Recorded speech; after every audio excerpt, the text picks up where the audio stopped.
Bismillahirrahmanirrahim. Assalamualaikum warahmatullahi wabarakatuh. Perkenalkan, nama saya Nurnianingsi, nomor urut 7, perwakilan dari kelompok 11.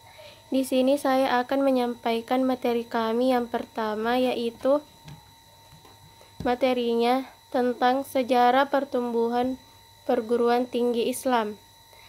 Upaya tokoh-tokoh Islam untuk memberdayakan umat Islam di Indonesia dalam jalur pendidikan juga diwujudkan dengan mendirikan perguruan tinggi Islam sebagai sebuah lembaga lanjutan.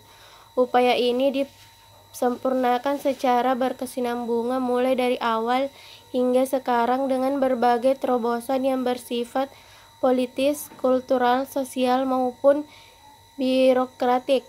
Kelahiran Institut Agama Islam Negeri atau IAIN tidak lain karena usaha gigih umat Islam yang mayoritas di Indonesia ini dalam usaha mengembangkan sistem pendidikan Islam yang lengkap yang dimulai dari sistem pendidikan pesantren yang sederhana sampai ke tingkat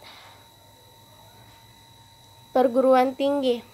Hasrat untuk mendirikan semacam lembaga pendidikan tinggi Islam sudah juga dirintis sejak zaman penjajahan. Dr. Satiman Wirjosanjoyo dalam Pedoman Masyarakat nomor 15 tahun ke 1938 pernah melontarkan gagasan pentingnya sebuah lembaga pendidikan tinggi Islam dalam upaya mengangkat harga diri kaum muslim di tanah Hindia Belanda yang terjajah itu. Dikatakan oleh Satiman antara lain bahwa sewaktu Indonesia masih tidur, onderwijs atau pengajaran agama di pesantren mencukupi keperluan umum. Akan tetapi setelah Indonesia bangun maka diperlukan adanya sekolah tinggi agama. Apalagi dengan kedatangan kaum Kristen yang banyak mendirikan sekolah dengan biaya rendah dan dikelola oleh orang-orang yang berpendidikan tinggi. Perguruan tinggi Islam pada awalnya sudah didirikan oleh Persatuan Guru-Guru Agama Islam PGAI di Padang yang dipimpin oleh Muhammad Yunus dengan nama Sekolah Islam Tinggi. Dalam Kongres kedua Majelis Islam ala Indonesia MIAI yang berlangsung tanggal 2-7 Mei 1939 juga salah satu agenda pembahasannya adalah tentang perguruan tinggi Islam. Realisasi hasil kongres tersebut didirikanlah di Solo perguruan tinggi Islam yang dimulai dari tingkat menengah dengan nama Islamic Middle Bar School atau IMS. Hasrat ulama Islam Indonesia untuk mendirikan perguruan tinggi Islam adalah sesuatu yang logis yang tentunya didorong oleh dua faktor. Yang pertama faktor intern, yaitu dorongan karena telah berdirinya perguruan-perguruan tinggi umum seperti Sekolah Tinggi Teknik di Bandung tahun 1920, Sekolah Tinggi Hukum di Jakarta tahun 1920 dan Sekolah Tinggi Kedokteran di Jakarta tahun 1927. Sedangkan faktor ekstern adalah pengaruh dan masuknya ide-ide pembaruan pemikiran Islam ke Indonesia. Di beberapa negara telah berdiri universitas Islam seperti Al-Azhar di Mesir, Aligarh di India, dan sebagainya. Menjelang Indonesia merdeka pada bulan April 1945, Majelis Syura Muslimin Indonesia atau Masyumi membentuk panitia perencana sekolah tinggi Islam yang diketuai oleh Muhammad Hatta dan sekretarisnya Muhammad Natsir. Sekolah ini dibuka sejak resmi pada tanggal 8 Juli 1945 bertepatan dengan 27 Rajab 1364 Hijriah disebabkan karena situasi dan kondisi negara Republik Indonesia pada waktu itu, maka STI tersebut dipindahkan ke Yogyakarta. Untuk memenuhi tenaga guru di Sekolah Guru dan Hakim Agama Islam SGHA dan tenaga dosen agama Islam di perguruan tinggi umum, maka Departemen Agama mendirikan Perguruan Tinggi Agama Islam Negeri atau PTAIN. PT AIN didirikan di Yogyakarta pada bulan September 1951 berdasarkan Peraturan Pemerintah Nomor 34 Tahun 1950 yang ditandatangani oleh Presiden Republik Indonesia. Institut Agama Islam Negeri atau IAIN didirikan pada tanggal 9 Mei 1960 dengan Peraturan Presiden Republik Indonesia Nomor 11 Tahun 1960. Pendirian IAIN adalah gabungan dari Perguruan Tinggi Agama Islam Negeri PT AIN Yogyakarta dan Akademi Dinas Ilmu Agama atau ADIA Jakarta.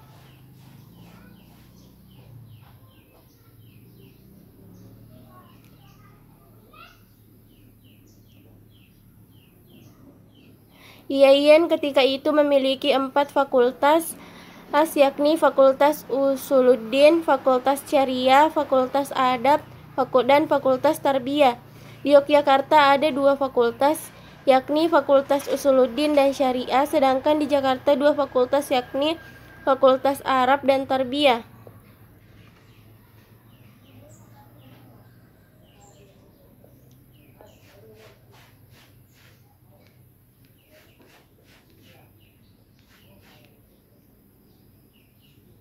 Baik, itulah sedikit yang dapat saya sampaikan. Lebih dan kurangnya mohon dimaafkan. Wabillahi taufiq wal hidayah. Wassalamualaikum warahmatullahi wabarakatuh.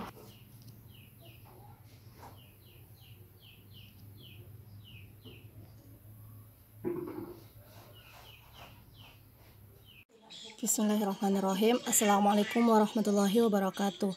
Sebelumnya perkenalkan, nama saya Nur Fadila, kelompok 11 sebagai pemateri kedua. Baik, saya akan melanjutkan materi dari sejarah pendidikan Islam dalam perguruan tinggi. B. Problema pendidikan agama Islam pada perguruan tinggi. Dinamika pendidikan agama Islam dalam arti secara luas di perguruan tinggi umum tidak terlepas dari beberapa faktor pendorong dan penghambat.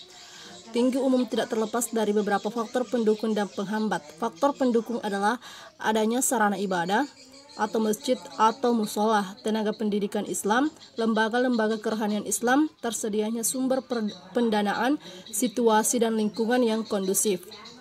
Pernik-pernik simbol Islam, dukungan pemimpin, baik moral maupun material.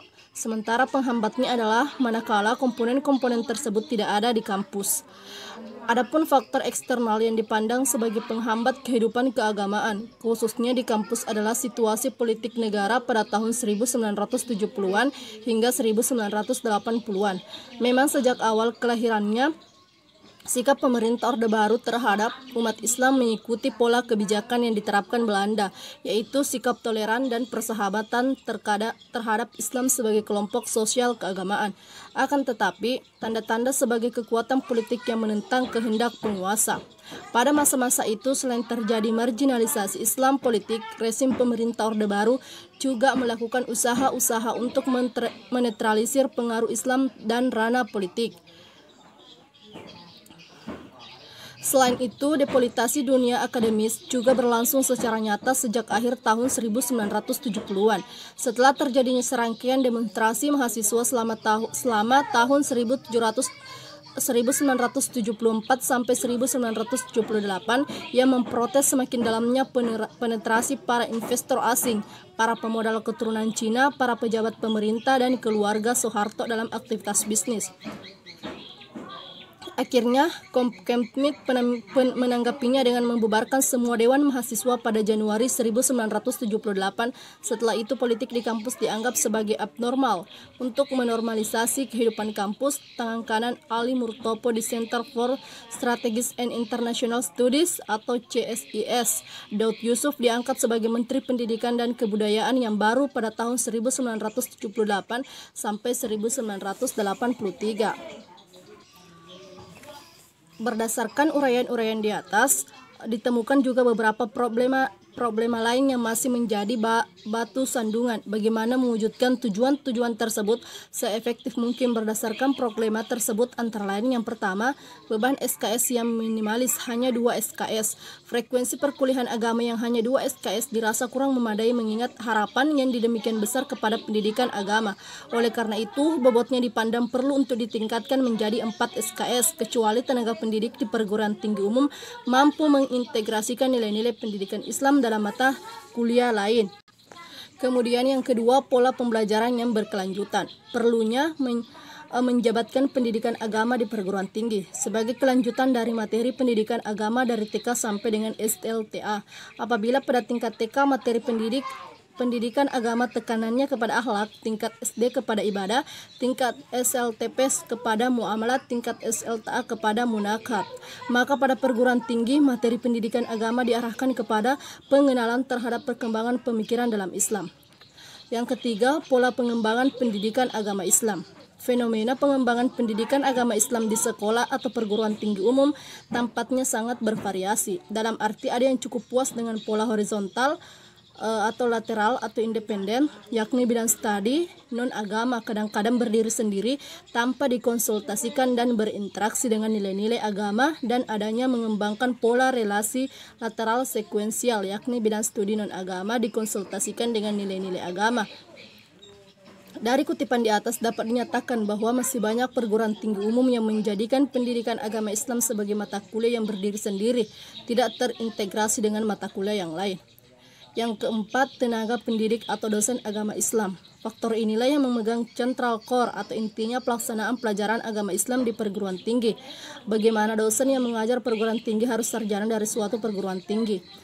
Kemudian yang kelima, perilaku mahasiswa yang menyimpan dari nilai-nilai akademik. Melalui media cetak ataupun media elektronik, kita selalu mendapati berita yang menunjukkan berbagai perilaku mahasiswa yang jauh dari nilai-nilai akademik. Misalnya saja banyak mahasiswa yang terlibat dalam peristiwa-peristiwa amoral, seks bebas, aksi tawuran, perkelahian, tindak kriminalitas, geng motor, dan lain-lain. Yang keenam, latihan terakhir, lingkungan kampus.